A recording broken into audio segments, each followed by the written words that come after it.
Well, Snapchat, once again, causing controversy with one of its filters, this time turning selfies into what the app called yellow-face Asian caricatures with the squinty eyes, and then there was one that had buck teeth.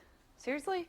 Snapchat, of course, quickly catching heat for this. Users saying the filters promotes racist stereotypes of Asians. Well, Snapchat took down the filter, saying it would not be used again. You may remember back in April when Snapchat released a Bob Marley filter in honor of 420, which is often referred to as Weed Day, many calling that filter basically the digital equivalent of blackface. When will Snapchat learn?